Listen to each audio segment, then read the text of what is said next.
Hello there. Welcome back to Gooner Gathering. Yeah, this is a good start. It's work, DJ. And we are here on Gooner Gathering Island, if you will. And joining us on these shores from the other across the pond, TJ Warren. How are you, mate? I am great, Lee. Thank you so much for having me on. I'm sorry it took so long for us to get this together. Just between the time difference, and I know you have a lot of stuff going on for your channel. I have a lot of stuff going on with mine, and I'm just really glad that we were finally able to get this worked out. And thank you for having me on. I really appreciate it. It's an absolute pleasure. No, I know it must be tough being a worldwide international superstar, TJ. So I feel you. That's hilarious. But it's, in all seriousness, it's been a bit of a wild ride for you, hasn't it, over the last few months? Through jumping onto YouTube and getting all sorts of encouragement. The community I've found myself is amazing, and everyone supports each other incredibly well. How did it all start for you? Oh, wow, that's a great question. So I was in the chat for a bunch of very large YouTubers. So if you want to take it back to the beginning, 2001, I started listening to Back Again with Troops on the Barstool Network. Barstool is huge over in America, huge. So I was already listening to a lot of their other podcasts. I was already an Arsenal fan, but I never really listened to Big Up Jez. I never really listened to any Arsenal podcasts. I was like, you know what? I'll give this a shot. Right. Troops, the way he talks about football, the passion that he has really got me addicted to the point where I was following Arsenal even closer, following every single one of his guests. I basically became a super fan of Arsenal through listening to Troops. Then through listening to Troops, I started following his guests. So Lee Gunner, Flawless, all these different guys that I've had the pleasure to meet as a result were like guys that really got me into it. And I started watching their YouTube shows. What really kicked it off, and the man is in the chat right now, was I was in Lee Gunner's chats every week talking crap. Every podcast that he was in there, I was talking crap. And Jez saw me in there talking a lot and finally pinged me to the side. I don't remember if it was on Lee's stream or if it was on his. He said, do you want to come to this Instagram group that I have of just Arsenal fans that talk, right?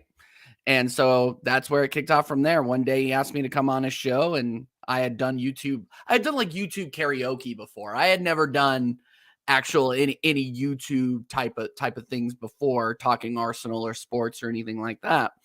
But I knew how StreamYard worked. So I came on and did a show with Jez, and the rest is history. He pushed me to start my own channel, and I did. And it's been growing gangbusters ever since, obviously, because of the support system that we have throughout, the support of you guys, Fran, Matt, all everybody, obviously Lee, obviously Jez, my co-hosts, Oregon Gooner and Connor, it's blown up, and it's just because I've had an incredible support system next to me, Yeah, absolutely. So as Jez says, it's all his fault then. Basically, it is all Jez's fault. Yeah, no, 100%. And when people call me a waffler, when people call me all sorts of names, American idiot, whatever, I say, you know what, I blame Jez. Go blame Jez Collins. Go over to the Arsenal History and More. Subscribe while you're there, and then yell at Jez. Yeah, absolutely. Because Jez is the YouTube god as far as we're concerned. So yeah, no, Jez has been the guiding light for me for a while. All those guys, Kenny Ken, they do it correctly, and they're a very welcoming group. So it's been a lot of fun. So you mentioned YouTube karaoke. I'm very determined to know what sort of songs you'd sing. Oh, so I'm a wedding singer and an actor in Kansas City. Yeah, I knew this. Yeah, so and I had talked to, that's one of the things that me and Fran kind of kicked off about, is because we do very similar things, just on different sides of the Atlantic, right? So I actually grew up a singer.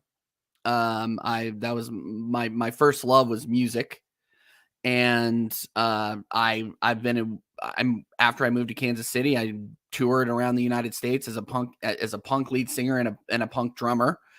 Oh, wow. Decided the road wasn't for me, so I went to wedding singing after that, which I do, and I sing all sorts of different things like YouTube karaoke. Like if you're asking me what songs I would sing, like I'm very much a gruff rock singer, so like Oh Darling by the Beatles, Stone Temple Pilots, Bayside for one of the younger, the younger generations, but basically anything. I'm forced to do rap, Motown, 50s up through now for these weddings. So I'm going to use the V word, versatile. I'm versatile, Lee. Like a bird's eye potato waffle. Yeah. Exactly. Yeah. Right. Well, do you know what? It sounds like we and you had a bit of the same sort of upbringing, because believe it or not, I used to do a bit of singing myself. Oh, really? What genre? Well, it was very much. I mean, I'm sorry, I'm going to bring out some big names and some big venues here. London Palladium. Oh, wow. Joseph and Technicolor Dreamcoat. I was involved in a choir. Wow. Yeah. That's awesome. 22 of us won a competition to take over from the group that recorded Any Dream Will Do with Jason Donovan. Mm-hmm. And so it was us, our group, and another group from Kent. It's basically Posh Bertie's neck of the woods, I think. Yeah. And we did a 12-week run over there. It was amazing. True Gunners in the chat. Hello, Tony, by the way. I haven't said hello, Tony. Yeah. Nice to see Josh here as well. So, yeah. And, my dad, funny enough, you said you did drums. My dad was a drummer as well. My dad did all the pubs and clubs up in London, East End of London. So, that's amazing. Incredible. Yeah, that's awesome. And Joseph and the Technicolor Dreamcoat, I do a lot of musicals around Kansas City too. Just recently finished a run of Evil Dead the musical. I've been in a couple of different musicals around town, Rock of Ages. I really, really love musical theater. So when anybody allows me to do it, I'll do it. It's a lot of fun, and yeah, and it's just something, it's really, really good, I think, for other people, outside of the football talk to know more about the person behind you, because then you get to engage with them more. So yeah, I love musical theater. I love music. I love theater in general. Anything like that, I'm a huge fan of, and really a student of, to be honest. So have been for years. Lovely stuff. Well, let's get into the reason why we're here in this bizarre old scenario on Gooner Gathering Island, where we've somewhat been washed up into this desert island, where somehow mysteriously there's a television and there's a DVD player there that runs off solar power. So basically, what we're going to do is sort of, say we've got this DVD that we're going to look back on certain matches that you mean a lot to you. We'll talk about perhaps a movie or a TV series or something. We'll go back to music in a bit, and we'll have a luxury item to bring with us as well. So let's start with match number 1. Where are we going and why? Oh gosh. Does it have to be one that I like go back on, or is it one that I can like I have a lot of special attachment to? Is there anything are there any bars to it? No holds barred, mate. Okay. That's the rules here. Just something that means something to you. I when I did my one with Posh Bertie a couple of weeks ago, I went very personal and very obscure. When I went with a West Bromwich Albion League Cup tie, but that was very personal reasons, which you can still see on the channel. Okay, but I will go with it. Actually happened this past season, and I have a lot of really, really good emotions tied to it. And it's not, it's not something that's necessarily special within Arsenal lore, but it's special to me, where I had a really, really bad week, the week of the North London Derby, just terrible personal things happening. And I was supposed to be going on a honeymoon with my wife. And I was just kind of like, how am I going to do this? There's just a lot of different stuff going on, but I know I knew I had this, I could look forward to this game and I could look forward to this vacation. It was Arsenal away at Tottenham Hotspur Stadium.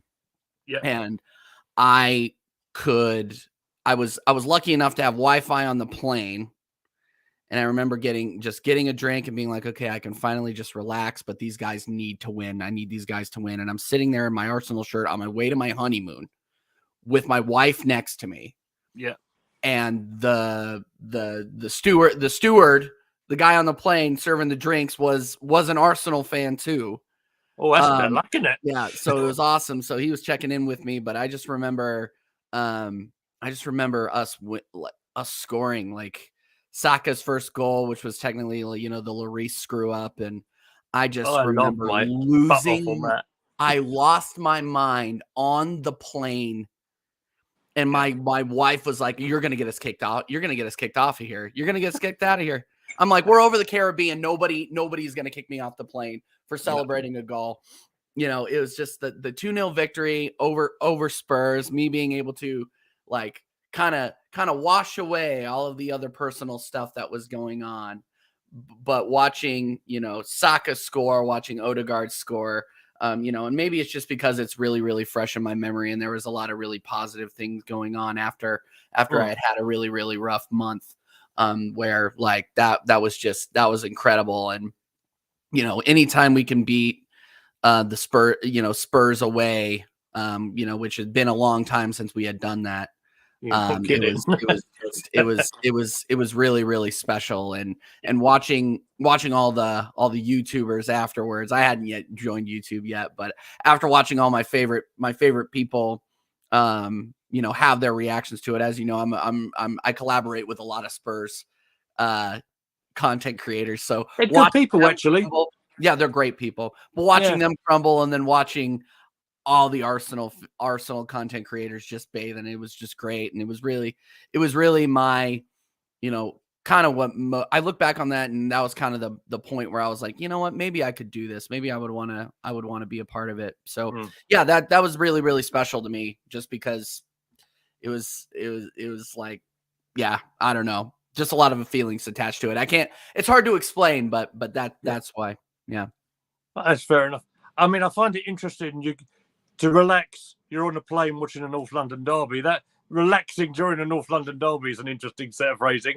I was relaxing after the first goal, I think. Oh, that's all right then. And I've got to say, you've picked one of my favourite matches on this channel as well. Mm-hmm. Because we did the live watch along on that, me and Posh, and it was.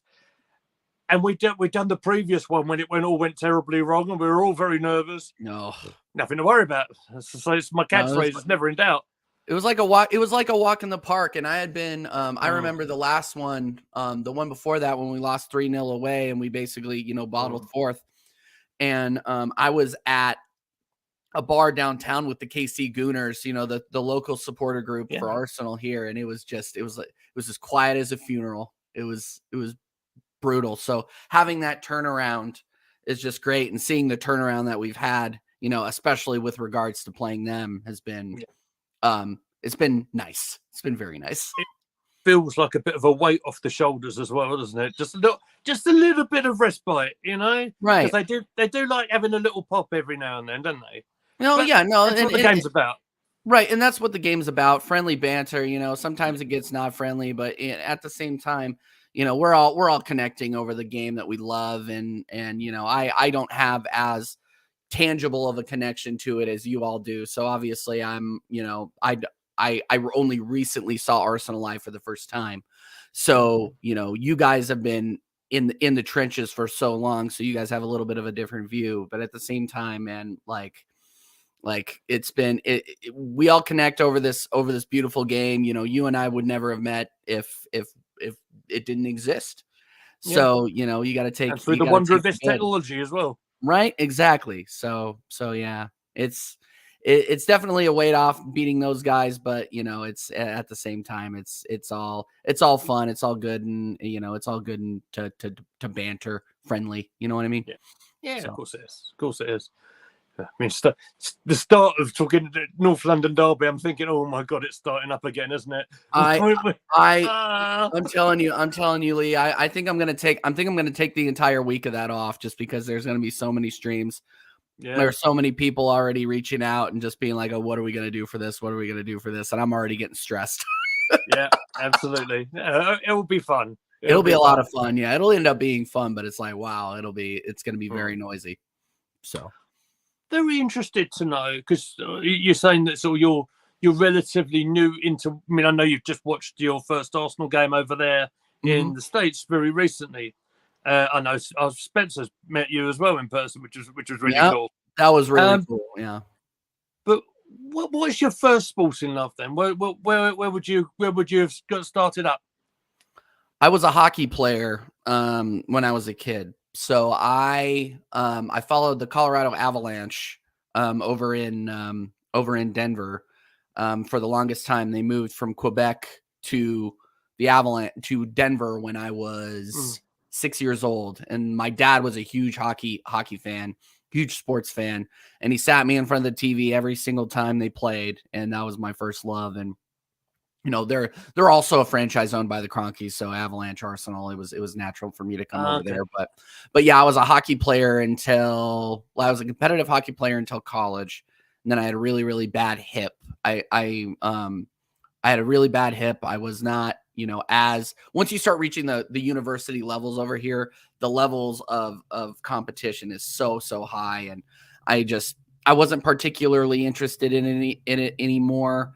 To the level where I was going to be able to beat those guys. And I also had like really, really bad hip issues. So, I play rec league sometimes, but my first sporting love was the Avalanche. So yeah. Okay. Well, that's good to know. Good to know. Right. Well, let's dig into the DVD again, shall we? Yeah, sure. Let's bring out the film or a particular TV series or something that you might want to watch. Have you got a particular area you want to go in here? I'm a gangster film and TV series individual. So my favorite TV series of all time is The Sopranos. I will watch that. People will think I'm weird, but I will watch The Sopranos as a comfort show. Like some people will watch like Seinfeld. Some people will watch, I don't know what the equivalent is over there, but like Friends. In the United States, these are shows that you just watch in the background just to like be brainless, tune out. The Sopranos is that for me because I've watched it so many times. But I still pick up little things. But yeah, no, anything gangster movie, TV show, I'm watching it. So if I'm stuck on a desert island with one DVD box set, it's going to be The Sopranos full series, if Fair enough. If that's available. Oh, absolutely. I mean, as I said, there's no holds barred. There's no limits on feasibility of getting anything here. This is no holds barred. This is just all for fun. Is there a movie you might want to watch as well? Oh, it's a tie, but well,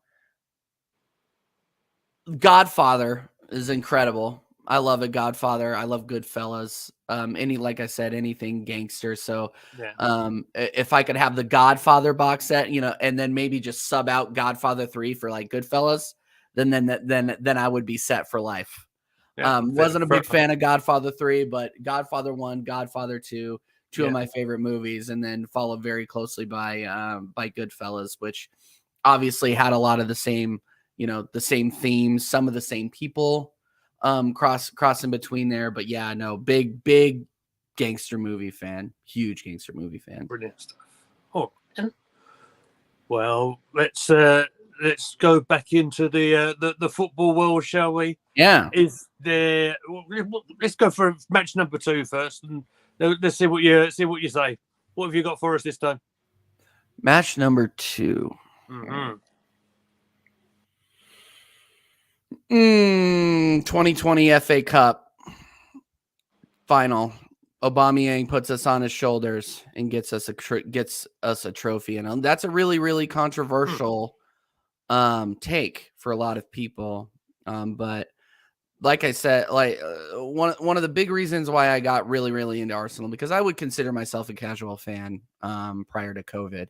I consider myself very, very casual. I would keep up with the team.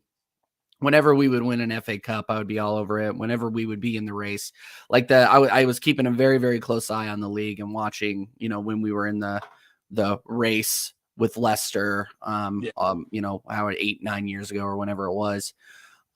Big up, Danny. I was those were some core memories for me, but when I really, really got into it was COVID, the COVID shutdown.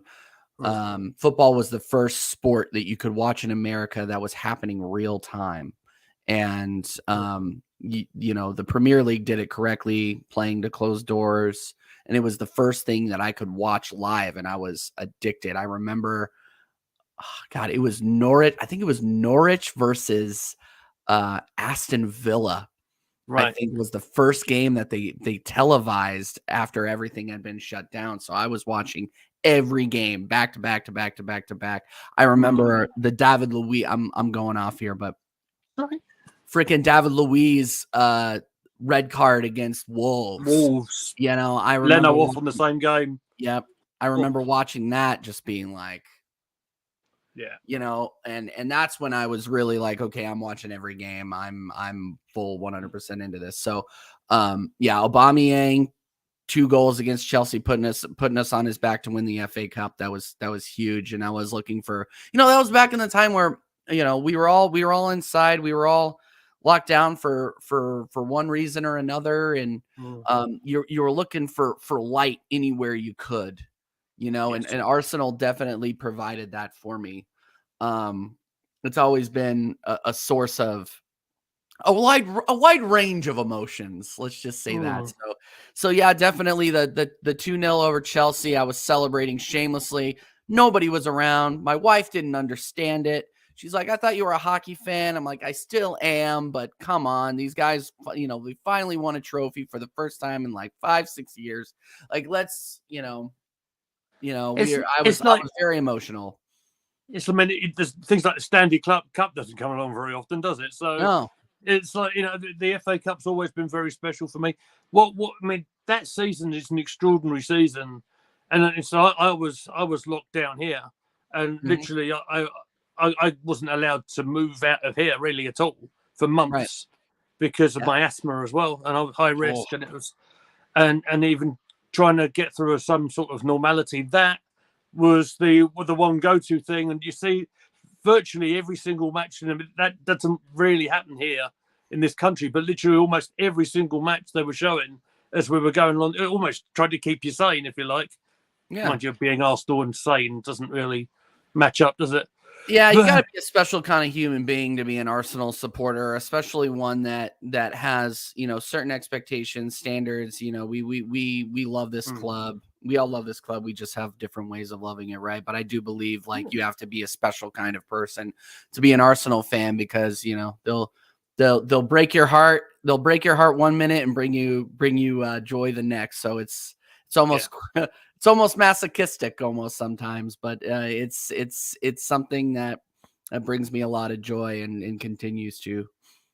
Yeah, I mean, all through the highs and all the lows, and there's plenty of both during the last campaign.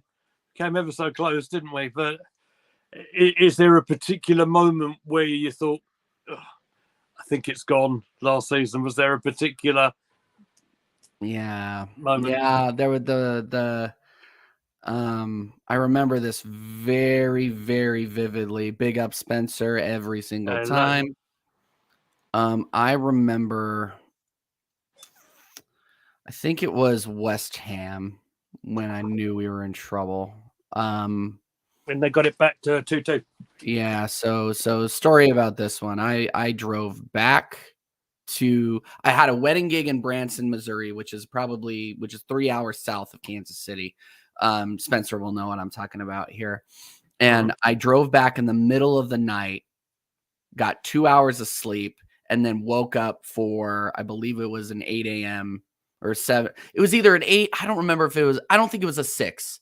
It was an 8 a.m. kickoff over here in the States. So I was, I drove back, took a nap, woke up, and we scored 2 goals in the first half. and I was just buzzing. I ran an errand during halftime, smiles on my face. I'm like, I'm gonna be able to go on YouTube and be in a good mood, and we gave it away. Yeah. That was when the cracks really started to show in what we were trying to do.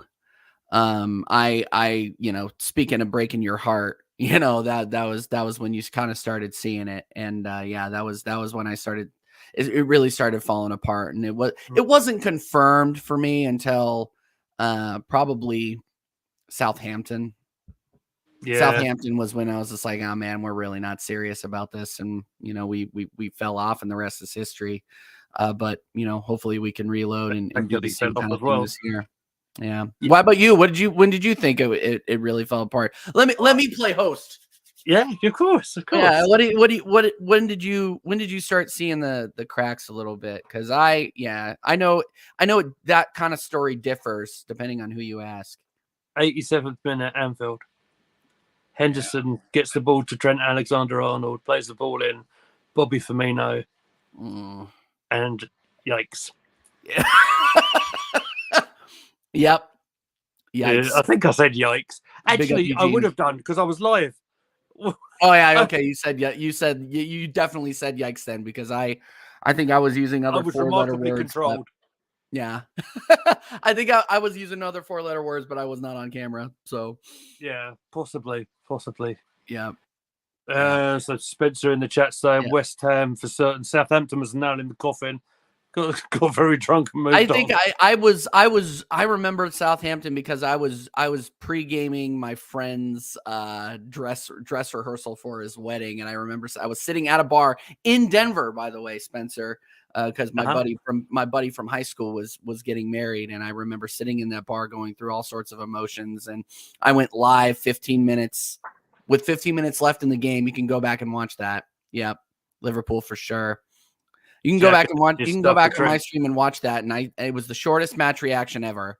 Matt, the Southern Gooner, jumped on with me, and we kind of stared at each other for like 2 or 3 minutes, not really saying much. And then he finally was like, "No, we weren't." I was just shocked, at the whole thing. The fact that we came back and tied it, like there was so many ranges of emotions going on there, and I remember Matt just going, "Wow, yeah." I bet. Yeah. And we just, finally Matt was just like, you know what? Let's just end this thing. Go enjoy your weekend. I'm like, I'm going to try.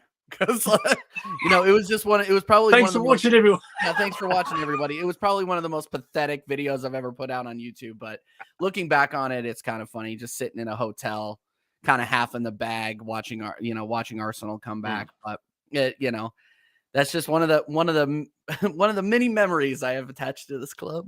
Fantastic.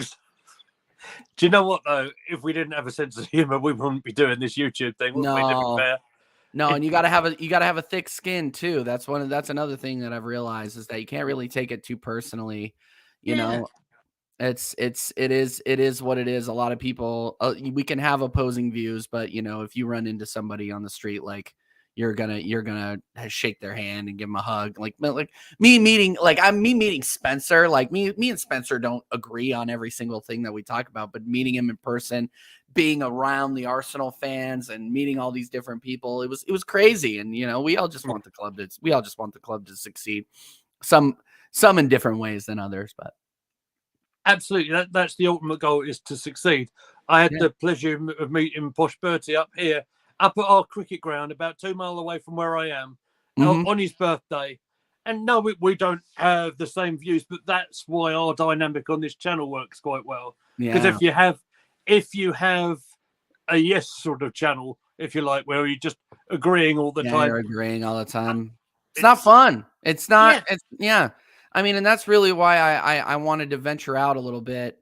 $13 Orange Crunch at the bullpen. Yeah, those drinks were expensive. I was drinking $8 Miller Lights, and I was so nervous when I met Troops that I think I sucked that thing down in about 3 minutes. But yeah, but Yeah, That's one for the clips. That's one for the. No, I'm serious. It is what it is. I'm gonna be 100% honest with you guys. But yeah, sorry, I totally got distracted by that comment. What were we saying? So I think we have gone completely off on a tangent, to be honest. Yeah, absolutely. But there you are. That's Arsenal forever. Arsenal since 1987. Yeah. Question: do you think if we'd beaten Liverpool, we would have gone on to be champions? Go on, you answer that one. I'll ask those.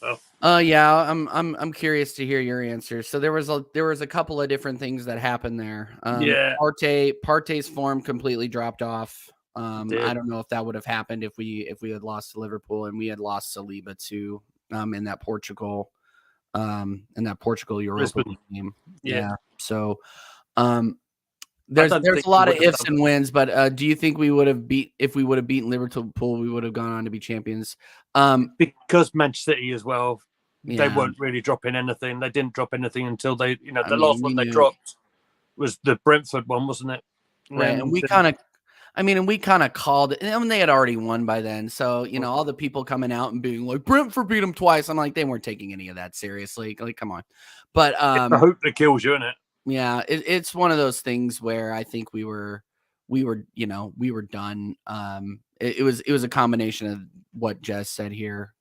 Losing Saliba was I think the biggest catalyst there. Then it just seemed like the confidence completely dropped out of the team, and with certain individuals playing on the back line and filling in key positions where people were injured, it just wasn't the same quality and depth.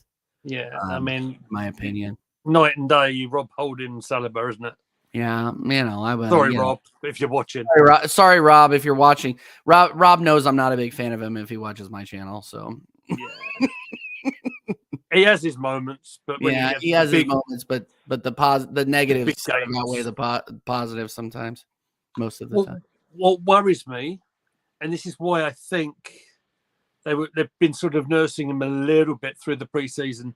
I mean, they haven't been a bit careful with him because once you have a back injury, back issue like he's done, you're going to have to be really careful because that could reoccur. I mean, you spoke quite passionately. I know I was watching your stream yesterday about Jesus, and when you have that tag of being injury prone or whatever, it's a little bit difficult, and all you need to do, certainly for Saliba, one jump for a header, bad landing.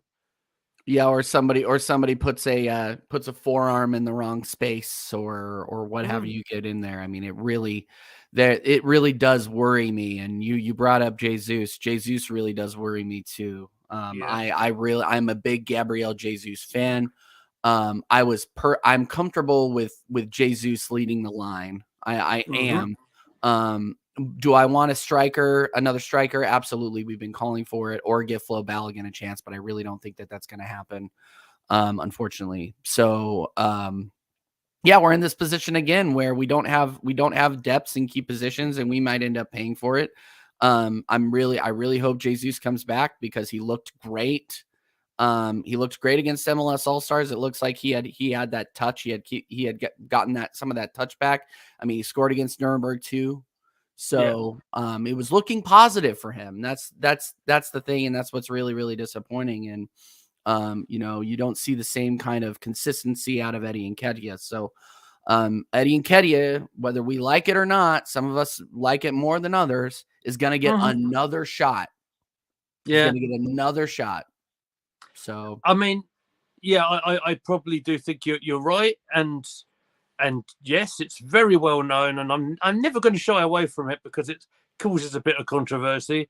Yeah, I was one of the people who did a video at the back end of last season saying I'm quite happy it signed. Now, there was a few reasons behind it, and one of them is that finding a striker anywhere, as you very well discussed yesterday, actually, trying to find an absolute level striker is really difficult to come by anyway. It's a bad market. It's a really bad market right now. It is, absolutely. And at least when he signed the new contract, it meant that at the very least, we won't lose a player like him who has got a transfer value of some sort. At least he'll be there just in case we have an injury that's popped up. I will disagree with something that Southern Gooner said yesterday about Flo Balogun. About and I will give him credit, Balogun that is, for his time in France and scoring lots and lots of goals, which he did. I don't necessarily agree that he hit it up in Middlesbrough that well. I don't think his stats were that great there, and that's what worries me when you put him in the Premier League, because it's very physical.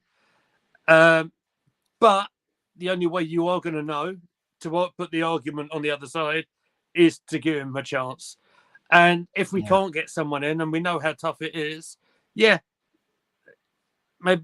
it is Flo's time. We'll find out. He might even get the start on Sunday. He's been kept out of the lineup so much that I really, really doubt it. I really would love to see. I would love to see Flo Balogun on the bench and just have him come in and give him a shot against Man City. We have not seen Flo Balogun play against a Premier League side. Think about this, since 2021. He has not played in the Premier League since then. And yes, he put out a stinker against Brentford. I think we all remember that. But he's gained valuable experience. It wasn't alone. Yeah. He gained valuable experience in France and in the championship. I think before we throw the baby out with the bathwater, we give him another shot. I mean, and right now with Inter Milan losing, could you imagine? Lee, think about this.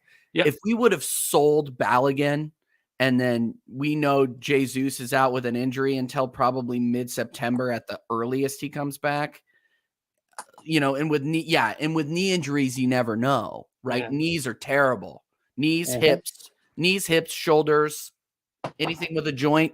Knees and toes. Yeah, right. Exactly. Head, shoulders, knees, and toes. Right. So you have to think that having Flo Balogun there is at least an option. Not to say that Martinelli wouldn't be a good option, Trossard wouldn't be a good option, but we need them on the left. Them on the left. I would love to play Trossard up top. But then again, who steps in on the left backing up Martinelli? It's a lot of things to be discussed, and I would like to see a cycle. I'd like to see a cycle.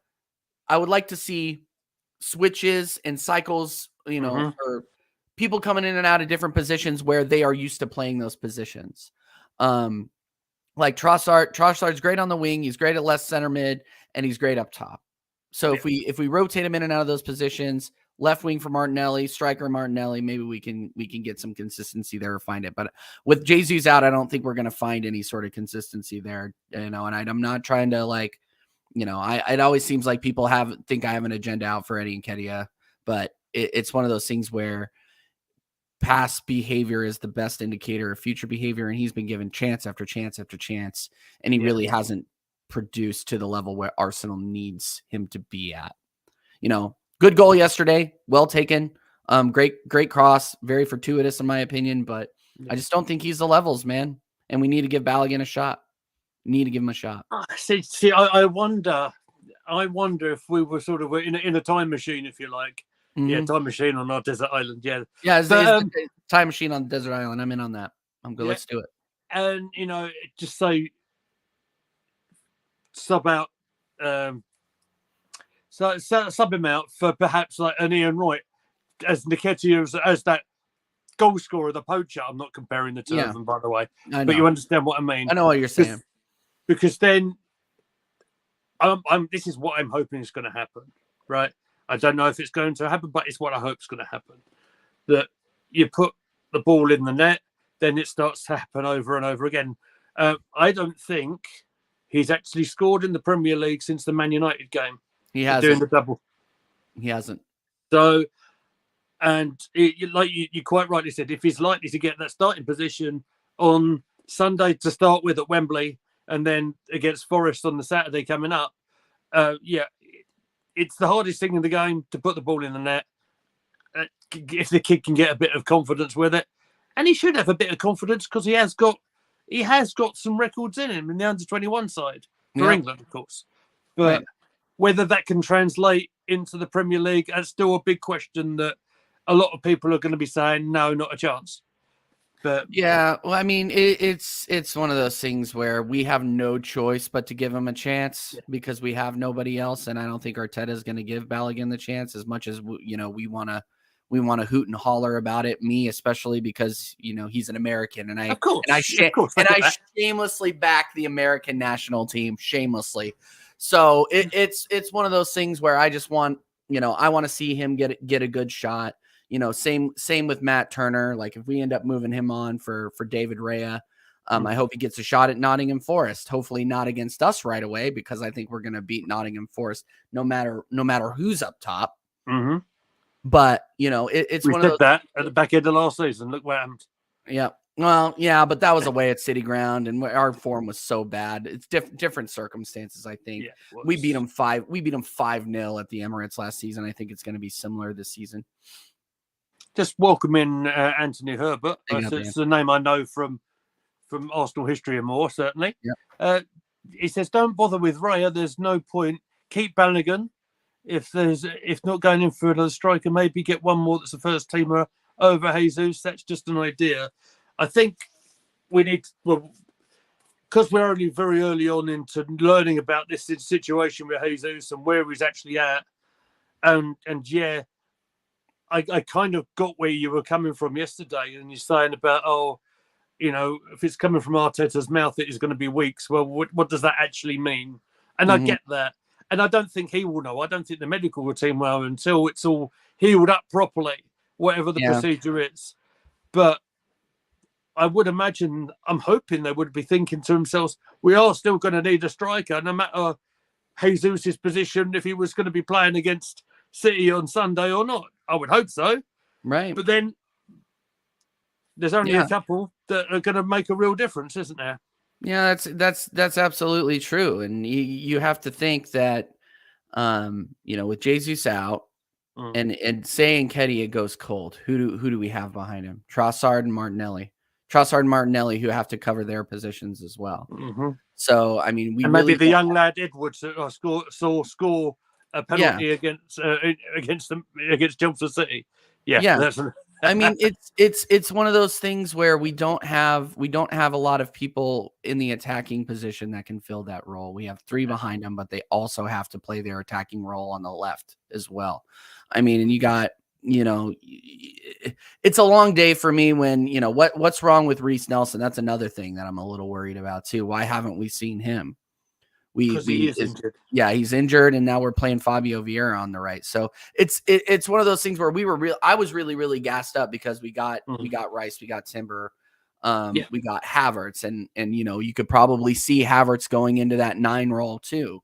I wouldn't be surprised. See him hitting everywhere, to be honest. Yeah, absolutely. So it's very much in flux right now, but it worries me when we're going to be relying on Fabio Vieira out of the gate to play on the right, possibly to cover, if God forbid, if anything happens to Saka, or we need him to come off in, the 70th minute because he isn't getting it done. I just really don't think that Fabio Vieira is the answer in that position. So hopefully we can get, we have been calling out, Dow, Oregon Gooner. He said we need to get a right winger. We need to get a right winger. Nelson isn't it. And now that Nelson's hurt, hashtag Dow was right. Like we said in the show the other day. Yeah. So, I mean, not wanting to worry anybody, but did anyone notice that Saka was on the bench yesterday, but never came on? Yeah. I think that was a lot of just giving Vieira the time. I don't think Saka really needed the time, but at the same, it's one of those things where we complain, like a lot of us are complaining about how much time Saka gets and we're going to run him into the ground. But then you see the full 90 coming from somebody else on the right. And you're like, it's like having a Ferrari against a Ford Focus, isn't it? It's not Yeah, and when that Ferrari's in the shop, it's looking a little rough for us. So I'll say that. And I'm glad we rested him because honestly, I don't really give two craps about the Emirates Cup. Neither did anybody else, right? Like even Odegaard was like, yeah, okay. To be honest, that was good though, because and Sunday is almost the same, although it is against City, and of course I want to see us win against City, but the big marker thing, down. Yeah, I mean, and I'm not going to be going around parading around like the Community Shield is a trophy. The Community Shield is important. It sets the tone for the season. Mikel's won one before over Liverpool. We can win that game, and I think there's a possibility that we can, but we have to come out firing. Otherwise, like I said on my stream yesterday, I think we're going to lose. But it really does depend on what Arsenal comes out of the dressing room at Wembley on Sunday. So fair enough. Well, let's get back onto that DVD because I don't know how long I'm going to have you for. But I probably could do another 15 minutes just because I got to get back to work. Thanks for talking to me over my lunch hour. Thanks for allowing me on the desert island during the lunch hour. Right. It's all right. Now I just want to make sure I don't run over time with you as well. No worries.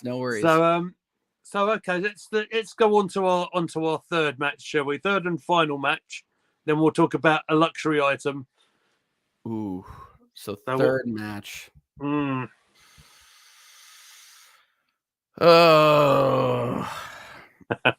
I'm being put on the spot. There's a couple here that are fun for me. I guess I'm still just so focused on last season. When just when you kind of knew what we were dealing with here. Yeah, exactly, Tony. You kind of knew what we were dealing with here was, and I didn't watch it. Honestly, I didn't watch it, but I knew it was the start of something special. I watched it on playback, but I was actually listening to it on my headphones because I was preparing for a wedding gig. The 2-1 over Fulham at the Emirates. Last second header from Gabriel. And these are just the matches that are coming up just because it kind of restored the hope a little bit. We should have had that game out of hand. We didn't. We did not play well. Mitrovic had a screamer, great goal. It was one of those things where it's just like, are we going to do this again? Are we going to be losing to these teams early in the season again? Like we need to be breaking the cycle of, we cannot afford to lose to these teams, especially at the Emirates, which is why, the Brighton loss at home was particularly heartbreaking. Towards the end of the season. But yeah, I remember listening to that and Gabriel getting the late winner and me losing my mind in the middle of a reception. That I was jumping up and down and people were like looking at me like, what is wrong with this guy? But yeah, that was one that I would want to watch on a desert island just to kind of remind me of the harder times and persevering through it, I guess. I know a lot of these are from last season or from the last 3 seasons, but that was when I was particularly following Arsenal hard. And it was one of those things where those games kind of take me for a ride. And now that I'm on this YouTube thing, now that I'm following it a lot more closely, there's going to be just more to come in that kind of vein. So yeah. I must have one caveat on that. I'd put the video footage on it with myself and Posh Bertie on commentary on it. Yeah, I like it. Because I like it. It's still there. It's still there, and yeah, it's when you get yourself lost in the match and you're having to be very careful on what you're saying. That's our strict rule because basically, if my daughter is in the other room there, but you have to be very careful. But when you just get yourself lost in a moment like that, especially when it's like last minutes of the game, you've got that you can see they're on the floor and there's no coming back from it. Yeah. That's a great pick. Yeah. I mean, we got a bit of recency there, but do you know what? It makes it different from everybody else, and that's cool. I like that pick a lot. So I think our final thing that we can talk about, and then maybe we'll go on to next season or the season coming up if you like. Sure. Is there a luxury item that you would like to take with you on our desert island to keep you somewhat sane? A luxury item. Mm. Maybe a laptop with satellite capability would be it. So I can continue to do what I do now. Mm-hmm. Even though I'll never be able to see people, but doing YouTube, coming onto these shows, meeting the people that I get to meet is something that has brought me a lot of joy. So that would be the luxury item to keep, that would have a use, right? So Fair enough. that's probably it. That's probably what I would choose. I mean, breaking away from the fact you could probably sort of get this laptop and you send help. Yeah, send if the send help is disabled, then yeah. Yeah. Yeah, just being able to watch matches and connect with other Arsenal fans has been a joy. So that's probably what I would choose. Cool. So that just about wraps us up on the DVD. But what are your expectations for this season coming up? I think this is going to be an interesting one. I keep getting asked this everywhere I go. It was kind of funny. I was on Sarcasm City TV doing a show that I always wanted to do with Flawless last week, and we were getting into this very topic about how does Arteta keep his job, and my expectation is we have to win a trophy. We have to win a trophy. We have to. Won yesterday. I'm joking. I'm just joking. Yeah, I know you're joking. It's he has to win a trophy, otherwise there needs to be a regime change. It's no expectations, no disappointment. I have expectations, man. It's That's one of those things. Like comment that is. Yeah, I mean outside of life, outside of this club, yes, there are things that I approach in that way, but with Arsenal. Especially after seeing the marked improvement that we saw and the mentality of, well, at least the mentality of what is being communicated by the top brass, the Cronkies, Edu, Mikel Arteta, is to win a trophy and go far in the Champions League. I want us to get out of the group stage of the Champions League and hopefully go a couple of rounds in. I don't expect us to win it. I mean, that's just in my opinion. I think that's we don't have a lot of European pedigree to expect that, and I don't think we have the club necessarily yet to expect that.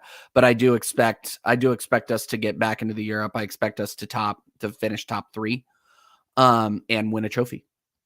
And if we don't win a trophy, Lee, I'm gonna be very disappointed.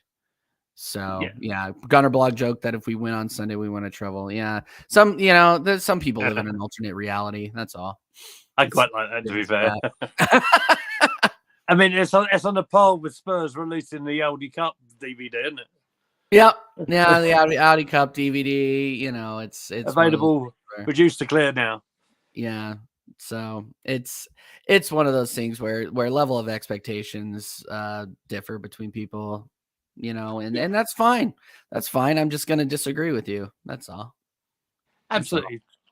Arsenal forever says if Arsenal or Arteta wins the I'll use Jesse's phrase for the carrier bag cup.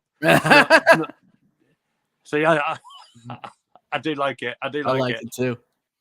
It's not good enough, but Man City have made a point in winning that competition quite a lot over the last few years. And what do they do with that? They get that mentality of keeping winning and winning and winning. And what do? They end up picking up everything else as well.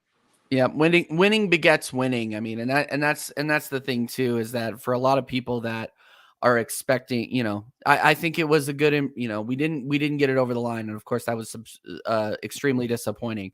But at the same time, you cannot say there hasn't been improvement, and there are a lot of teams that would kill for what we just did. Yeah, they would kill. So I kind of keep that in the back of my mind too, while I'm on here screaming for more and more and more. We did see marked improvement. I know for a fact that teams like Spurs would have loved to see that kind of improvement. I know that teams like Chelsea are going to be looking for that kind of improvement this season. So it's one of those things where improving 3 spots in the Premier League, the toughest league in the world. For big Arsenal, yes, of course you expect it, but you can't necessarily crap on it. You know what I mean? Yeah. So that's it. Yeah, trophy. I need a trophy this season, Lee. I need a trophy. Give me the trophy. Well, absolutely. And if you want a trophy, what you can do is take part in our fantasy football league. I sign me up. I'm ready. The link's on our Twitter. Or is it called Twitter? Or is it called X? What's it called now? I don't know. I'm always going to call it Twitter. I think everybody's going to call it Twitter no matter what. Like it's bookmarked here on my screen. It still has the X next to it, but it's still Twitter. So yeah. Absolutely. I feel like I'm Triple H or something here. Yeah, exactly. So I don't get it. I don't get that whole thing, but that's a whole nother kettle of fish, isn't it? Yeah, absolutely. Absolutely. Well, look, I think that's pretty much gonna wrap us up for today, TJ, because I've really enjoyed this, mate. I hope you have too. Let's plug the old socials, shall we? Where can they find you? Tell us all about your channel and stuff. I'm sure everyone knows, but you know the drill. No, I appreciate you having me on here, and I'm like I said at the beginning of the stream, I'm really glad we finally were able to get it to work out. TJ Warren TV, we are on the road to 500 subs, people. So if you are new, if you are watching this back on playback, after you smash the like on this video, go to TJ Warren TV and subscribe. We have a lot of very good. One thing that I really pride myself on is I might not have the best the best views or the best context, but I always have guests that have differing views and differing contexts and differing histories. So go find us over there on TJ Warren TV. We have our flagship, the American Idiot Show at 9 p.m. hosted by me and Oregon Gooner Dal. And we have all sorts of incredible guests on. Lee, I still need to get you on there, my man. And then, find us over there. We love the club. We have a lot of differing opinions, have a lot of differing guests on, but that's what makes it great. So again, Lee, thanks for having me on, man.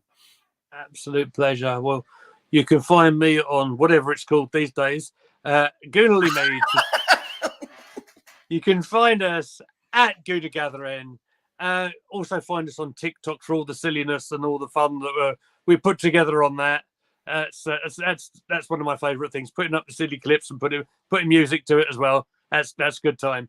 So until we drop by next time, I think we may be doing a show likely to be Friday, I think, just to drop in a Posh Bertie as well. And we're going to be doing the live watch along, chat along, whatever you want to call it, for this Shield itself. So until we see each other next time, take care of yourselves and we'll see you soon.